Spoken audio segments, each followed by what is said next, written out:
살아계신 하나님 아버지, 복된 수요일 저녁 저희를 불러 예배하게 하시니 감사드립니다. 이 시간 주님의 임재 가운데 참된 안식과 회복 허락해 주시옵소서. 다시 오실 예수님의 이름으로 기도하옵나이다. 아멘.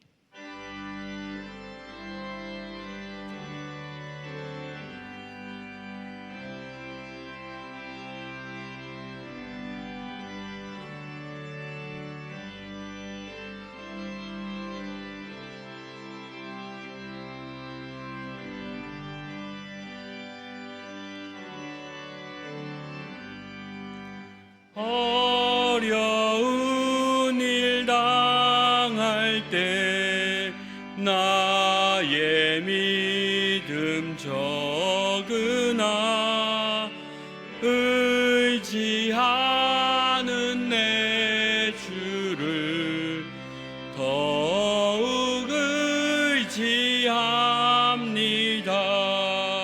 세월 지나갈수록 의지할 것뿐일세. 무슨 일을 당해도 예수 의지합니다.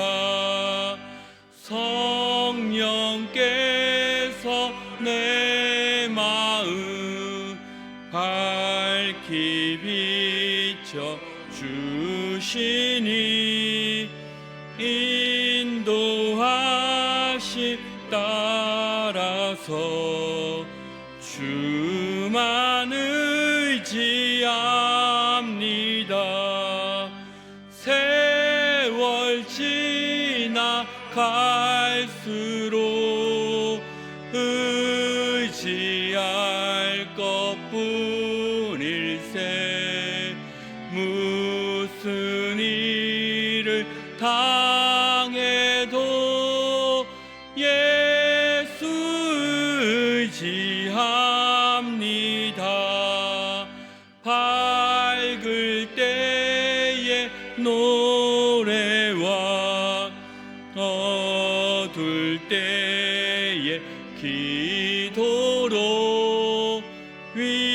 위태할 때 도움을 주께 간구합니다. 세월 지나갈수록 의지할 것뿐일세. 무슨 일을 당해도 예수 의지합니다. 생명 있을 동안에 예수 의지합니다. 천국 올라가도록 의지할 것뿐일세. 세월 지나갈수록 의지할 것뿐일세. 무슨 일을 당해도 예수 의지합니다.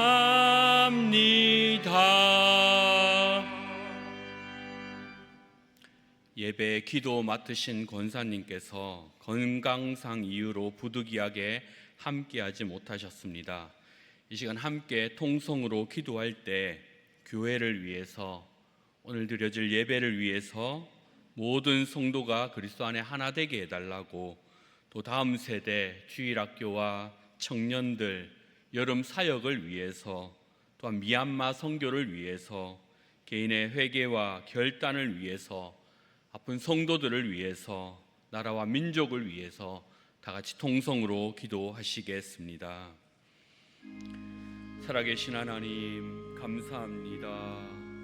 오늘 드려지는 예배 가운데 하나님께서 기쁘게 받으시는 영과 진리의 예배되도록 인도하여 주시옵소서.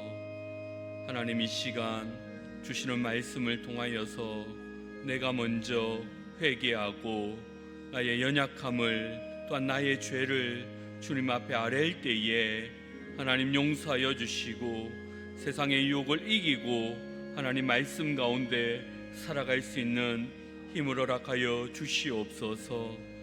하나님, 우리 교회가, 우리 모든 성도가 그리스도 예수 안에 하나 되게 하시며 서로 사랑하고 연약한 자들을 돌보고 믿음이 약한 자들을 위해 기도하는 우리 온 교회가 되도록 인도하여 주시옵소서. 다음 세대 주일학교와 청년부 여름 사역을 앞두고 있습니다. 우리 자녀들이 믿음 안에서 건강하게 자라나 세상의 빛과 소금 역할을 하게 하시고 미얀마 선교를 준비 중에 있습니다. 먼저 은혜 받게 하시고 또한 하는 사역 가운데 하나님께서 함께하여 주시옵소서. 하나님, 우리 가정과 직장 가운데 하나님의 평강이 넘치기를 원합니다. 믿음의 반석 위에 굳건하게 서서 하나님 주님 앞에 나아갈 수 있도록 하나님께 영광 돌리는 귀한 통로 되도록 도와주시옵소서. 질병으로 고통받는 환우들 있습니다. 주님 찾아가시어서 여러 가지 어려움 가운데도 하나님 치유의 하나님께서 깨끗하게 치유하여 주시옵소서. 나라와 민족 가운데 함께하여 주옵소서. 세워진 대통령과 모든 위정자 가운데 지혜와 명철을 주시되 하나님의 공의와 사랑이 이 나라에 넘칠 수 있도록 인도하여 주시옵소서. 경제적인 어려움이 해소되고 사회적인 갈등이 치유되며 모든 국민이 안전하고 하나님 잘 살 수 있도록 하나님께서 간섭하여 주시옵소서. 오늘 드리는 찬양 가운데 주님께서 함께 하시고 그 찬양으로 주님께 영광 돌리게 하여 주시옵소서. 주시는 말씀 가운데 우리가 아멘으로 화답하고 그렇게 살기 위하여 순종하는 모든 권속들 되도록 인도하여 주시옵소서. 다시 오실 예수님의 이름으로 기도하옵나이다. 아멘. 창세기 16장 1절부터 13절까지 말씀입니다. 창세기 16장 1절부터 13절까지 한 절씩 교독합니다. 아브라함의 아내 사레는 출산하지 못하였고 그에게 한 여종이 있으니 애굽 사람이요 이름은 하갈이라.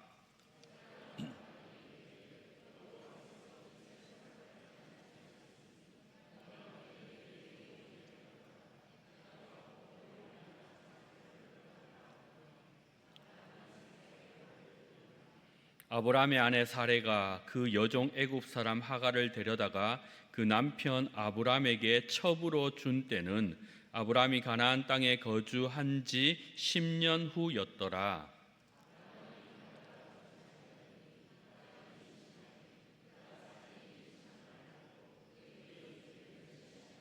사레가 아브라함에게 이르되 내가 받는 모욕은 당신이 받아야 옳도다.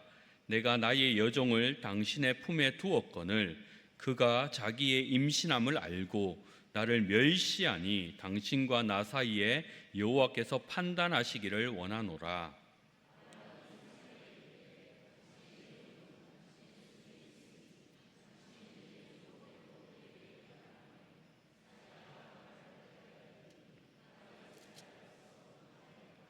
여호와의 사자가 광야의 샘물 곁 곧 술길 샘 곁에서 그를 만나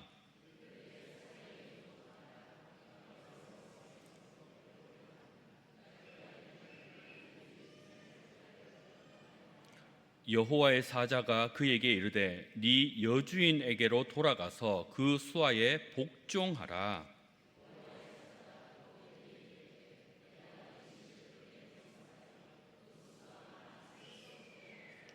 여호와의 사자가 또 그에게 이르되 네가 임신하였은즉 아들을 낳으리니 그 이름을 이스마엘이라 하라.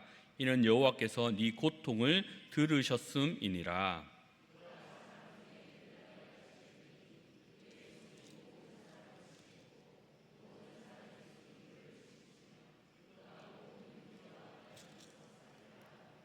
함께 봅니다.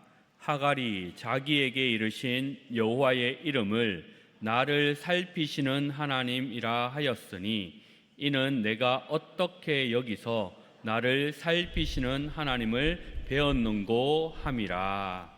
아멘. 마리아 찬양대 찬양 드리겠습니다.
아멘. 애굽 여종 하갈이 만난 하나님이라는 제목으로 하나님 말씀 증거하겠습니다.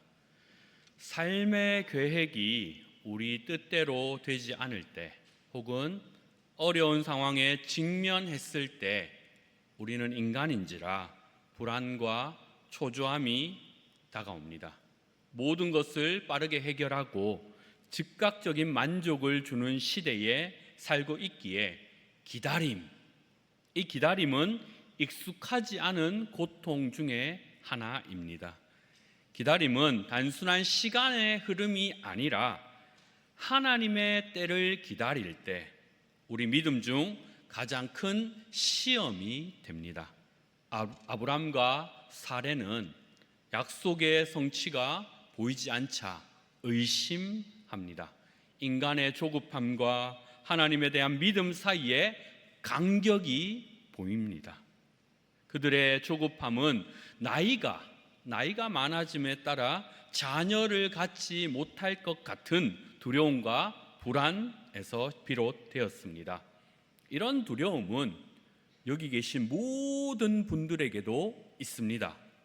기회를 놓칠까 봐, 늦을까 봐, 혹은 다른 사람보다 뒤처질까 봐 서둘러 잘못된 결정을 내립니다. 사례는 당시의 문화적 관습에 따라 자신의 여종 하갈을 통해 자녀를 얻으려 했고 하나님의 약속을 인간적인 방법으로 취하려 했습니다. 인간적인 해결책은 일시적인 잠깐의 만족은 줄지 모르나 장기적으로는요 더 큰 문제와 갈등을 초래합니다. 실제로 하갈이 임신함으로 가정 내에 새로운 갈등을 불러일으키고 하갈이 사레를 멸시하고 사레가 아브람을 탓하고 하갈을 학대하는 악순환이 계속됩니다. 심지어 아브람의 이러한 잘못된 선택으로 인해 지금도 오늘날도 이스라엘의 후예인 아랍과 이삭의 후예인 이스라엘의 길고 지루한 투쟁이 지금까지 이어지고 있지요. 하나님의 약속은 때로 우리의 기대보다 더디고 느리게 이루어지는 것처럼 보이지만 하나님 편에 설 때는 하나님의 편에서는 하나님은 한 번도 실수한 적 없기에 이 모든 것이 우리를 훈련하는 기회가 됩니다. 성경 속에서도 많은 인물들이 이 기다림을 모범을 보여줍니다. 모세 40년 동안 미디안 광야에서 양을 치며 하나님의 부르심을 기다렸잖아요. 다윗 사무엘에게 기름 부음을 받은 후에 실제로 왕이 되기까지 오랜 시간이 걸렸습니다. 요셉 노예와 감옥살이 13년을 보낸 후에야 하나님의 계획이 펼쳐지는 걸 그가 경험했고 이스라엘 백성들은 어떠합니까? 애굽의 노예 생활에서 430년을 기다린 후에야 해방을 경험합니다. 이 모든 기다림은 단순히 시간이 지연된다가 아니라 하나님의 계획이 완전히 성취되기 위한 준비 과정입니다. 우리는 하나님의 주권이 모든 역사 안에서 우리의 인생과 모든 역사 안에서 하나님께서 이끌어 가심을 분명히 믿습니다. 하나님께서 내 인생을 또한 우리나라 역사를 그리고 온 인류를 하나님께서 주도하시고 완성하신다. 이건 아무도 거부하지 못할 겁니다. 하나님의 언약 성취에는 반드시 그 언약 안에 들어가 있는 저와 여러분과 같은 믿는 신자의 이 행동, 순종이 동반됩니다. 믿음은 구체적인 순종의 삶을 통해서 삶으로 나타나야 합니다.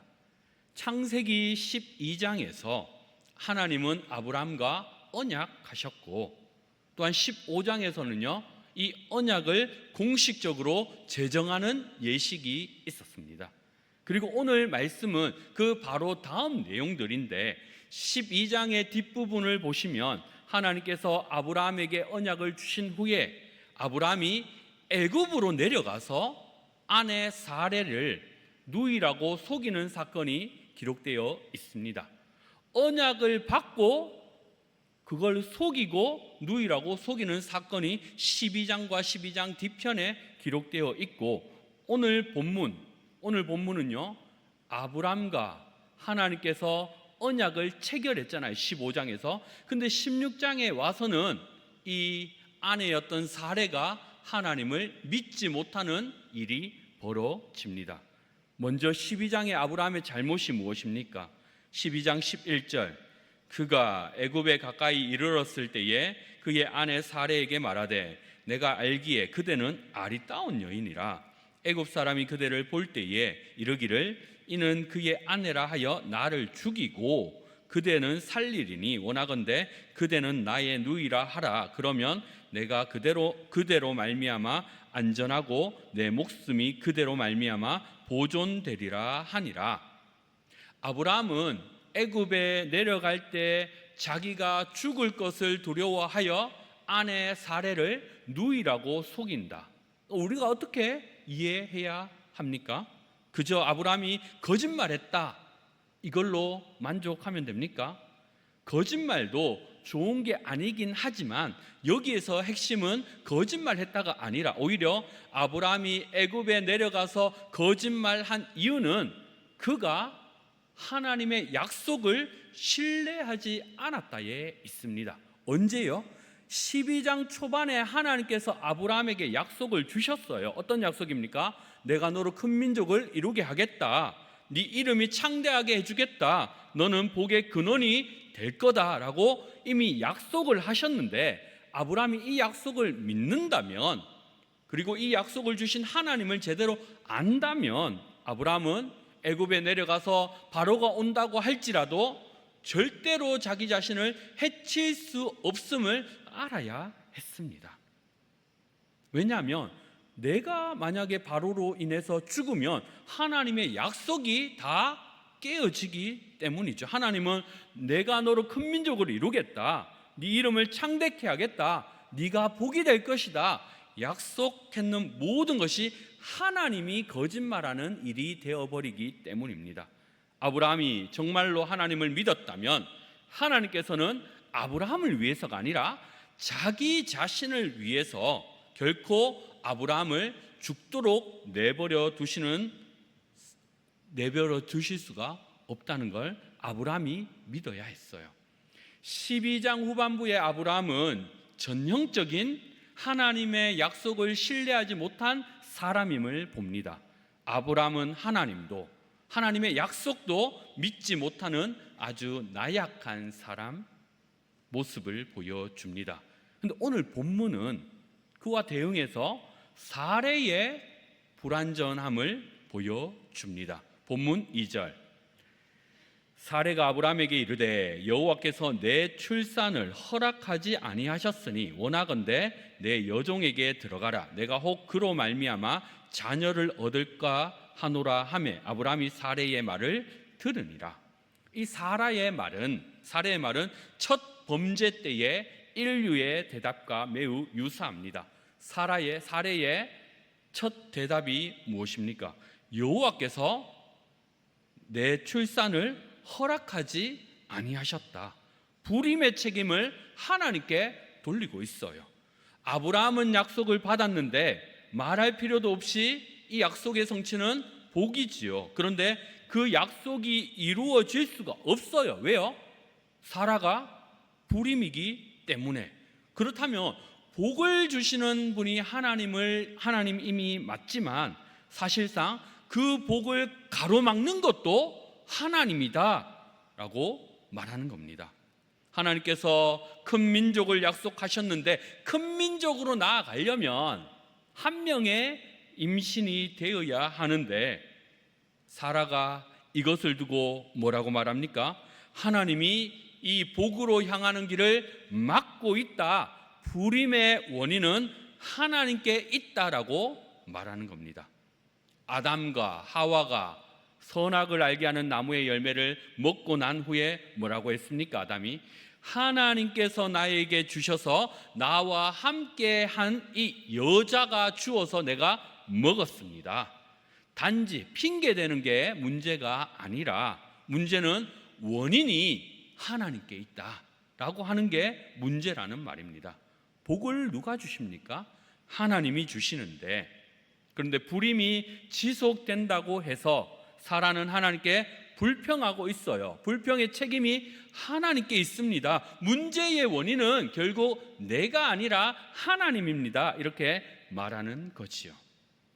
사라만 이러합니까? 사라의 모습 속에서 삶의 여러 가지 문제들이 나에게 닥쳐왔을 때, 내가 원하는 방향으로 나아가지 못할 때에 너무도 쉽게 그 책임을 내게 있다고 말하는 게 아니라 하나님께 있습니다라고 돌리는 저와 여러분의 모습이 사라를 통해 나타나고 있지는 않습니까? 사라는 여호와께서 자기의 생산을, 임신을 허락하지 않았다고 한 다음에, 그러니까 나의 여종과 동침하라라고 말합니다. 사라가 이렇게 여종과 동침하라 한 데는 이유가 있는데, 바로 다음 이 말에서 충분히 이유를 알 수 있습니다. 내가 혹 그로 말미암아 자녀를 얻을까 하노라. 사라는 나로서는 안 되겠으니 하갈을 통해서 하나님의 나라를 이어가세요라고 말한 게 아니라, 오히려 사라는 이 여종을 통해서 내가 자녀를 얻을까 한다라고 말합니다. 즉 사라가 말하는 건 하갈이 낳은 그 아이도 자기 아이라고 여기는 거지요. 오늘날 우리로서는 이해가 되지 않지만 노예를 거느리고 다니던 그 당시 상황에 비추어 보면 충분히 이해가 갑니다. 왜냐하면 당시의 노예는 소유 모든 것들이 주인의 것이기 때문이죠. 하갈이 낳은 아이도 주인이었던 사라의 것입니다. 사라는 자기 몸을 통하지만 않았을 뿐 그 소유권은 나에게 있다라고 말하면서 여종을 남편에게 드린 겁니다.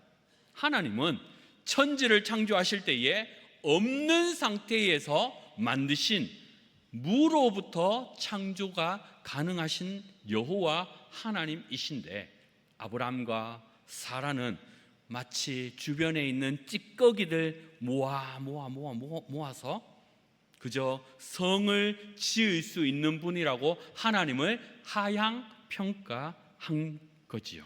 그들은 하나님이 전혀 안 믿는 건 아니지만 상황과 환경에 제한되게 하나님을 믿고 있습니다. 그래서 애굽 왕 바로가 오니까 내가 죽을까 하노라 하면서 큰 장애물이 나가오니까 하나님을 그저 연약한 신으로 만들어 버리고, 죽을 것 같은 공포에 내몰릴 때 불임이라는 벽을 만나니까 하나님은 전능하신 분이야 라는 걸 믿는 대신에 다른 수단을 찾았습니다.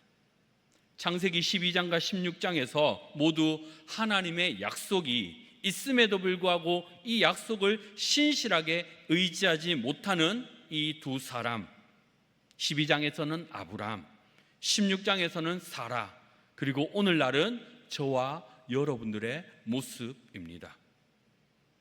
이제 애굽 여종 하갈을 살펴봅시다. 신명기 17장 16절. 그는 병마를 많이 두지 말 것이요 병마를 많이 얻으려고 그 백성을 애굽으로 돌아가게 하지 말 것이니 이는 여호와께서 너희에게 이르시기를 너희가 이 후에는 그 길로 다시 돌아가지 말 것이라 하였음이며, 하나님께서 백성들에게 말을 얻기 위해서 애굽으로 돌아가지 말라 하셨습니다.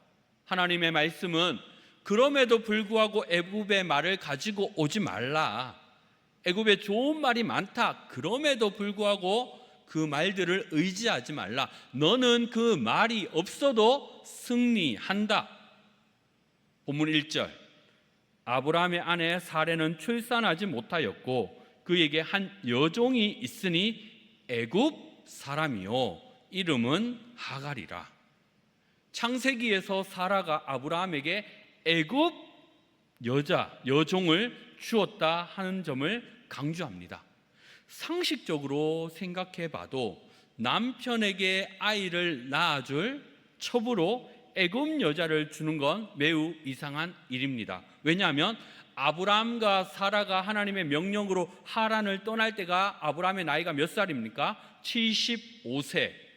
이미 자기 집에 여러 종들이 많아요. 그 종들 중에 총애하는 인물도 있겠죠. 하지만 애굽은 이들이 창세기 12장에 처음 간 곳이 애굽이에요. 하갈이 애굽 여자였다는 것은 아브라함과 사라가 창세기 12장 후반부 때에 이르러서야 비로소 하갈을 사서 여종으로 삼았다는 뜻이 됩니다. 그렇다면 왜 사라는 아주 오랫동안 이미 많은 종들이 있을 건데 그 중에 하나를 넘긴 게 남편에게 준 게 아니라 굳이 애굽 여자 하갈을 아브라함에게 주었겠습니까? 왜 최근에 집에 들인 그 여인을 주었겠습니까? 아까 방금 읽은 신명기 말씀을 통해서 사라는 애굽 여자를 아브라함에게 주고 있는 것, 바로 애굽으로 내려가지 말라, 그들의 말을 의지하지 말라 했던 것과 동일선상으로 이해해야 합니다. 하나님께서 애굽으로 다시는 내려가지 말라, 말을 사러 내려가지 말라 하신 이유는 하나님보다 말이 예표하는 세상을 의지하지 말라는 이유지요. 똑같이 사라가 하갈을 아브라함에게 주는 이유가 무엇입니까? 그녀가 불가능한 그 일을 하나님을 의지하는 대신에 사람의 힘, 사람의 능력을 의지했기 때문에 사라가 애굽 여자 하갈을 남편 아브라함에게 주는 것은 이스라엘의 군사력을 의지하여 말을 사려고 하는 애굽으로 내려가지 말라는 것과 똑같은 이치입니다. 하나님보다는 눈에 보이는 사람의 힘을 의지하려는 사라. 애굽의 특성이 어떠합니까? 신명기 11장 10절, 네가 들어가 차지하려 하는 땅은 네가 나온 애굽 땅과 같지 아니하니 거기에서는 너희가 파종한 후에 발로 물대기를 채소밭에 댐과 같이 하였거니와 너희가 건너가서 차지할 땅은 산과 골짜기가 있어서 하늘에서 내리는 비를 흡수하는 땅이요 네 하나님 여호와께서 돌보아 주시는 땅이라 연초부터 연말까지 네 하나님 여호와의 눈이 항상 그 위에 있느니라. 방금 읽은 말씀에서 하나님 나라의 특성은 애굽 나라와 같지 않다. 이 애굽 나라의 특성은 뭡니까? 발로 물을 대어야 너희가 먹을 것을 얻는다. 사람이 열심히 일을 해야만 너희가 먹을 것을 얻는다. 신명기는 말합니다. 네가 들어가 얻게 될 땅, 곧 하나님 나라는 사람이 열심히 일을 해서 얻는 게 아니라 여호와께서 돌보시는 땅이다. 연초부터 연말까지 하나님께서 허락하셔서 너희가 열심히 농사 지어야만 먹을 수 있는 땅이 아니라 너희가 열심히 손이 수고한 대로 농사를 열심히 지으면 잘 먹고 잘 살 수 있을 거라고 생각하지 마라. 모든 것은 나 여호와가 복 주는 거다라는 걸 알려주시기 위해서 애굽으로 가지 말라고 했습니다. 시편 127편 1절, 여호와께서 집을 세우지 아니하시면 세우는 자의 수고가 헛되며 여호와께서 성을 지키지 아니하시면 파수꾼의 깨어 있음이 헛되도다. 적어도 하나님을 믿는 신자는 하나님을 버려라 한 요런 유혹은 안 통합니다. 그러나 이것도 해도 되고 저것도 해도 된다. 하나님을 의지하는 것도 중요하지만 너희 자신의 힘도 의지해야 되지 않겠니? 라는 건 너무 어려운 유혹입니다. 왜냐하면 하나님을 의지하는 것과 같아 보이기 때문입니다. 아브라함도 사라도 하나님을 완전히 버린 게 아니에요. 의지하기는 했지만 지금은 하나님보다 애굽에 손을 내미는 게 낫겠다 함으로 그렇게 넘어지는 겁니다. 우리는 어떻습니까? 우리 역시 하나님을 믿습니다. 그러나 다른 방편들을 다 마련해 놓고 믿음의 본질은 전적으로 하나님을 의지하는 겁니다. 하나님도 의지하고 세상도 의지하는 건 하나님을 의지하지 않는 겁니다. 하나님을 의지한다고 말하지만 정작 내 삶의 문제들을 다가왔을 때 저와 여러분들의 삶은 어떠합니까? 나나 환경이나 능력 있는 다른 사람들을 의지하고 있지는 않습니까? 우리가 하나님의 백성으로 산다, 하나님의 자녀로 산다고 하는 것은 모든 영역에서 하나님만이 모든 문제의 답이십니다라는 고백이 나오고 그렇게 사는 게 우리가 하나님의 백성이요 하나님의 자녀로서의 삶입니다. 하나님이 보이지 않을 때, 하나님이 나를 보지 않는 것 같을 때, 아무도 관심이 없다고 느껴질 때, 그때도 하나님은 여러분을 보십니다. 이제 겉으로는 문제가 해결된 듯 보입니다. 하지만 이 선택이 가정에 큰 장애를 낳습니다. 하갈은 자신이 임신하자 여주인 사라를 업신여기기 시작하고, 사라는 이를 모욕으로 여겨서 남편 아브람에게 불평합니다. 결국에 사라는 하갈을 학대하기 시작했고, 견디지 못한 하갈은 임신한 몸으로 광야로 도망칩니다. 하갈은 이제 광야에서 고통받는 자의 삶을 삽니다. 광야는 메마르고 건조하고 황량하고 외롭고 고독한 곳인데 인생의 아득한 시기를 우리는 말하지요. 그런데 그녀의 고통은 시편 기자들이 노래한 것과 같이 내 영혼이 눌리는 극한 고통 가운데 광야에 있다고 그녀가 말합니다. 그러나 이 극한 고통의 한가운데서도 놀라운 일이 일어나는데 하나님의 사자가 하갈을 찾아옵니다. 우리는 때로 하나님을 믿고 순종한다 하면서도 인간의 방법과 편법을 선택할 때가 많습니다.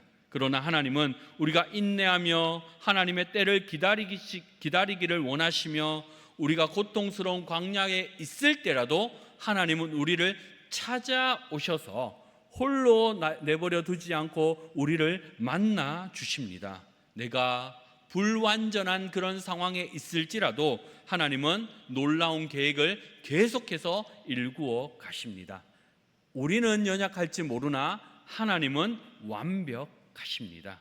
비록 그렇게 느끼지 않을 때에도 하나님은 완벽하시다.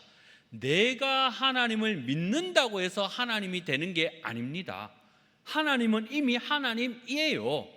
내 상황을 모면시켜 주셨기 때문에 하나님이 되는 게 아니라 내 상황을 모면시키지 않더라도 하나님은 하나님이라는 말입니다. 하나님의 약속을 기다리는 인내, 얼마나 힘들고 어렵습니까? 사람의 생명은 내 소유의 넉넉한 데에 있지 않고 하나님을 바라보는 데에 있다. 이걸 잊지 마셔야 합니다. 하나님만으로 감사합니다.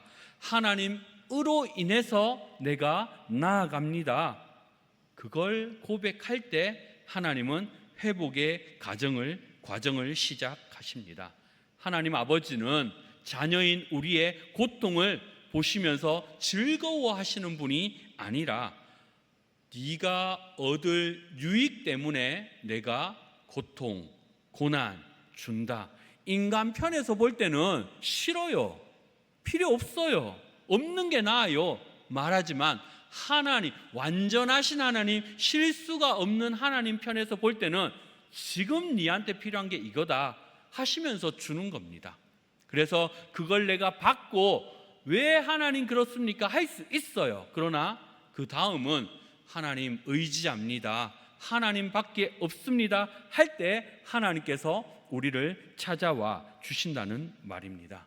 하나님의 침묵, 인생의 어두움은 우리 편에서는 길게 느껴질지 모르나 하나님 편에서는 거기서 하나님께서 세심하게 만져주심을 우리가 경험해야 합니다. 이게 믿음의 훈련 교재가 되는 거지요.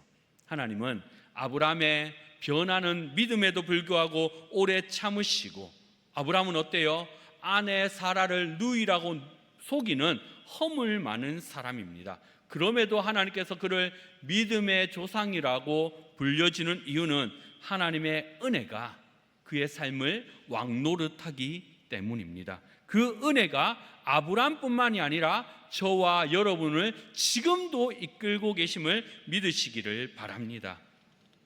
하갈은 그녀의 문화에서 그 사람은 재산으로 취급되었습니다.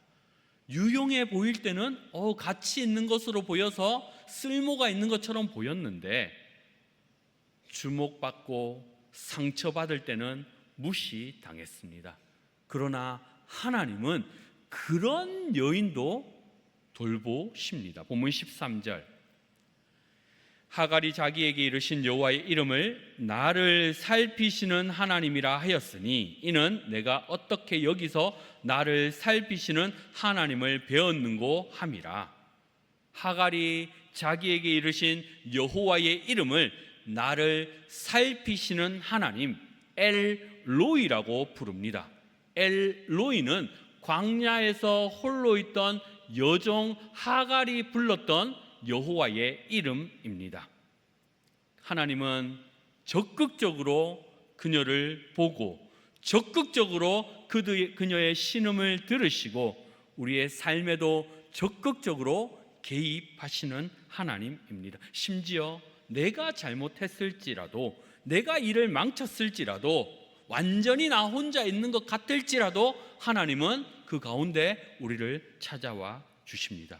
또한 하나님은 우리를 보고 계십니다. 여호와의 사자가 하갈의 이름을 부르며 그녀가 어디서 왔으며 어디로 가는지 묻습니다.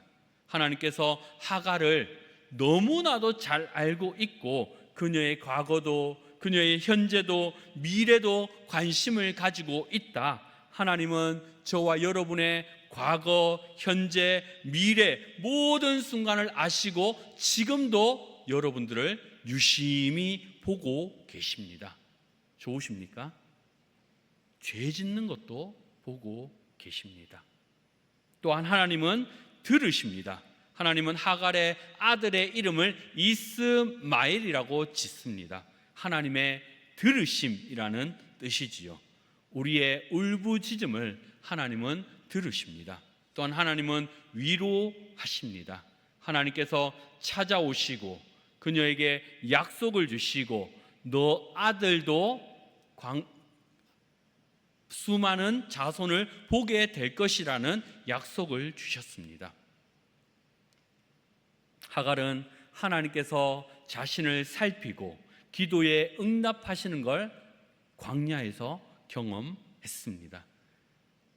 마지막으로 하나님께서 그렇다면 이들의 만남, 이들의 일들을 어떻게 보고 계십니까? 본문 4절, 아브라함이 하갈과 동침하였더니 하갈이 임신함에 그가 자기의 임신함을 알고 그의 여주인을 멸시한지라. 아브라함과 하갈이 동침했기 때문에 하갈은 잉태하는데 성경은 하나님은 말하기를 하갈이 사라를 멸시했다 말합니다. 이 멸시라는 말은 그저 첩이 아들을 임신했으니 본처가 구박하는 그런 말이 아닙니다. 성경에서 말하는 이 멸시라는 말은 언약의 저주를 뜻하는 말입니다. 예를 들어서 발람이 이스라엘을 저주하도록 요청받았을 때에 이 저주라는 말이, 멸시라는 말이 쓰였고, 엘리사가 어린 소년들이 대머리여 올라가라 할 때에 암콤을 보내어서 42명을 죽인 그 일에서 저주라는 말이 똑같이 사용되었습니다. 그러니까 이 멸시라는 말은 하나님의 언약 안에서 저주라는 말과 똑같이 사용되었다는 말이며, 아브라함이 직접 이 말을 사용합니다. 12장 3절, 너를 축복하는 자에게는 내가 복을 내리고 너를 저주하는 자에게는 내가 저주하리니 땅의 모든 족속이 너로 말미암아 복을 얻을 것이라 하신지라. 여기서 말하는 저주가 바로 멸시라는 말과 똑같은 말입니다. 무슨 말이냐면 임신한 하갈이 사라를 언약 안에서 저주했다는 말입니다. 성경은 하나님은 고의적으로 하갈이 사라를 멸시하는 것을 언약 저주라는 단어를 사용하고 있다는 말입니다. 이 말은 사라가 행동한 그 일은 비난받아 마땅한 일이다 라고 성경이, 그리고 하나님께서 이 언약 안에서의 저주를 통해서 말씀합니다. 그리고 반대되는 상황, 또 다른 단어를 볼까요? 본문 6절. 아브라함이 사라에게 이르되 당신의 여종은 당신의 수중에 있으니 당신의 눈에 좋을 대로 그에게 행하라 하매 사라가 하갈을 학대하였으니 하갈이 사라 앞에서 도망하였더라. 이 학대라는 단어는 앞의 상황과 반대되는 일이 일어납니다. 하갈이 여주인 사라를 멸시하니까 사라는 아브라함에게 불평하고, 그러자 아브라함은 당신 마음대로 하십시오라고 6절에서 말합니다. 그러니까 사라가 하갈에 대한 내용이 바로 학대라는 단어입니다. 그런데 여기서 말하는 학대도 성경에서 표현할 때, 하나님께서 표현할 때는요, 핍박, 박해라는 단어와 똑같은 단어를 사용합니다. 출애굽기에 보니 애굽이 이스라엘을 학대했다, 핍박했다, 박해했다라는 단어와 똑같고, 아브라함에게 15장에서 하나님의 언약을 맺을 때에 400년 동안 괴롭힘을 당할 거다라고 할 때 이 학대, 핍박이라는 단어를 사용했습니다. 이 둘을 붙여서 생각해 보면 성경은, 또한 하나님께서는 하갈이 사라에게 행한 멸시는 저주라고 표현을 했고, 사라가 하갈에게 행한 학대는 핍박이라고 표현했습니다. 성경이, 또한 하나님이 지금 누구 편을 들고 있습니까? 성경은, 하나님은 사라 편을 들고 있지 않아요. 사라에게 반성을 요청하고 있습니다. 창세기의 입장에서 말하자면 하갈의 멸시는 그거는 괜찮다. 그런데 사라가 하갈을 학대한 건 그건 부당하다. 성경이, 하나님께서 말씀하는 겁니다. 본문 9절. 여호와의 사자가 그에게 이르되 네 여주인에게로 돌아가서 그 수하에 복종하라. 사라의 학대를 피한 하갈에게 하나님의 사자, 천사가 나타나서 말하기를 네 여주인에게로 돌아가서 그 수하에 복종해라. 여기서 말하는 복종은 6절에 나왔던 학대와 같은 단어를 사용하고 있어요. 9절에서 복종하라라는 말을 더 문자적으로 말하면 너는 가서 핍박을 받도록 해라. 성경은 분명히 사라의 학대를 그거는 부당하다 말했지만, 더 놀라운 건 정작 하갈에게 있어서는 하나님의 사자를 통해서 너는 그 부당한 학대라도 가서 당해라 라고 말하는 겁니다. 이는 사라의 결점에도 불구하고 하나님의 언약은 계속된다. 하나님은 인간의 연약함을 통해서도 하나님 메시아 오심을 계속해서 일구어 가신다. 앞에 살펴본 모든 상황을 통해서 사라가 잘못했어요. 믿음이 없어요. 사람의 힘을 의지합니다. 심지어 하나님도, 성경도 그렇게 평가했습니다. 그럼에도 불구하고 아브라함의 씨를 통해서만 하나님의 일을 일구어 가신다는 이 구원의 구속사는 변화되지 않습니다. 인간의 나약함이 결코 하나님의 구원 역사를 무너뜨릴 수 없다라는 걸 오늘 본문을 통해서 우리가 확인하는 겁니다. 그렇다면 분명히 하나님께서 하갈에게 그런 입장을 취하라고 했는데도 불구하고 하갈은 어떻게 해야 됩니까 도대체? 에서와 야곱, 형님 에서와 동생 야곱에 있어서 하나님께서 큰 자가 어린 자를 섬긴다고 했어요. 우리는 이 말씀을 어떻게 받아들여야 합니까? 우리 믿는 성도들은, 신자들은 하나님의 말씀이기에 그대로 그냥 받아야 합니다. 왜 이래요? 라고 하기 전에 하나님의 말씀이 주어졌으니까 내 지성으로 이해되지 않는다 할지라도 하나님의 말씀이 그리한다면 그렇군요 라고 받아들여야 합니다. 그래서 에서의 입장에서는 어떻게 반응해야 합니까? 가장 신실한 반응은 동생 야곱의 그늘 아래에서 내가 살겠습니다, 동생의 그늘 아래에서 즐거워하겠습니다 하는 게 하나님 보시기에 에서가 가장 아름다운 모습입니다. 그런데 에서는 그 하나님의 명령이 주어졌음에도 불구하고 내 장자권을 위해서 빼앗아 오려고 했지 않습니까? 그러나 하나님이 보실 때에 에서는 그 장자권 포기해라, 네가 동생의 2인자로 산다 할지라도 하나님의 장막 안에 거하는 것이 너에게 더 큰 유익이다, 이것이 저와 여러분의 모습이며 태도여야 합니다. 하갈도 마찬가지입니다. 사라의 불의한 태도로 인하여서 하나님의 약속을 가릴 수가 없어요. 그렇다면 하갈은 어떻게 살아야 한다고요? 9절의 말씀처럼 그 수하에 들어가서 복종해라, 학대를 받아라, 핍박을 당해라. 그리할 때 너에게 천사를 통해서 주어진 약속, 네 아들을 통해서 수많은 자손들이 일구어질 거다, 그 복을 현실로 받아야 합니다. 우리는 하나님의 뜻을 완벽히 이해할 수 없는 연약한 인간이라서 하나님의 말씀이 주어진다면, 거짓이 없은 하나님의 말씀이라면 아멘 순종하며 살아야 합니다. 오늘 창세기 16장을 통해서 애굽 여종 하갈은 엘로이, 살피시는 하나님을 만났습니다.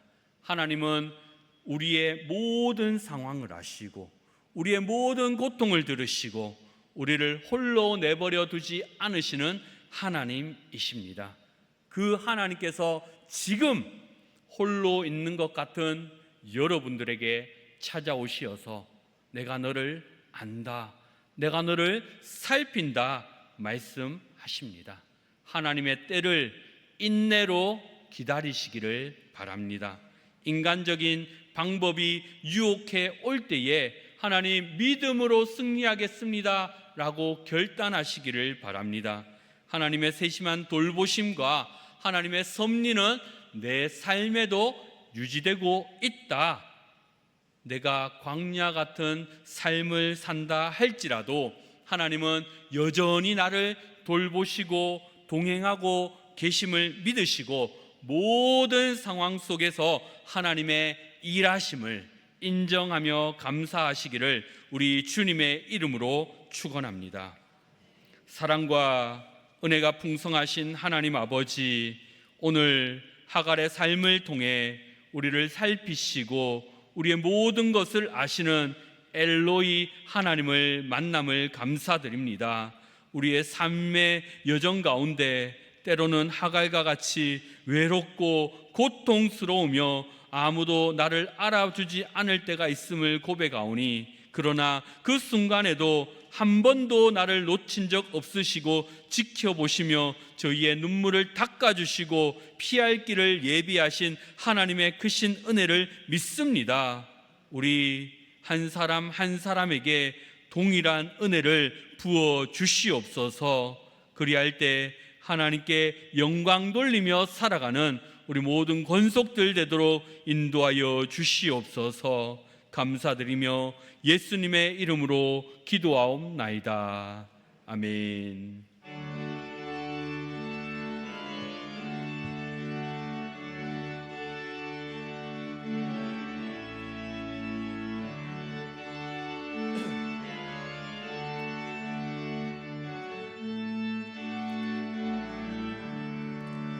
내 모든 소원 기도의 제목 예수님 닮기 원함이라.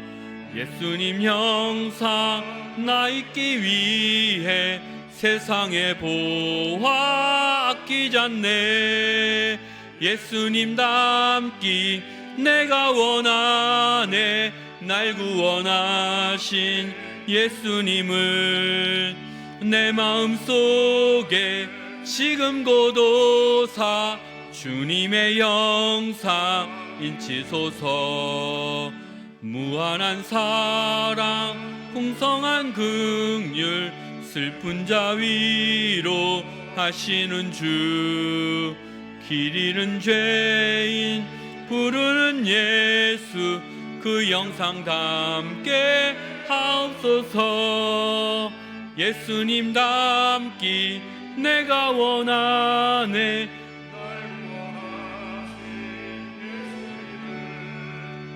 내 마음속에 지금 고도사 주님의 형상 인치소서. 겸손한 예수 거룩한 주님 원수의 멸시 참으시사 우리를 위해 고난을 받은 구주를 닮게 하옵소서.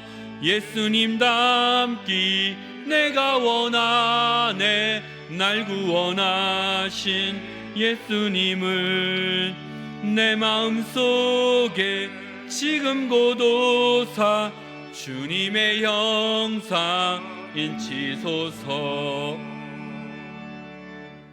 귀가 차량 광고입니다. 1호차 한우아파트 미즈맘 진천 내거리 월배 월성지구. 2호차 미래빌 사무총솔 레미안 유천 포스코. 3호차 천내리 보훈병원 내거리 상인동 방면 운행합니다.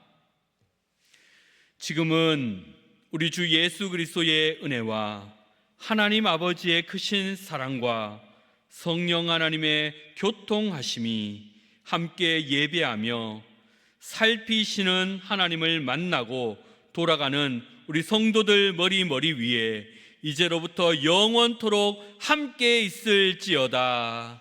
아멘.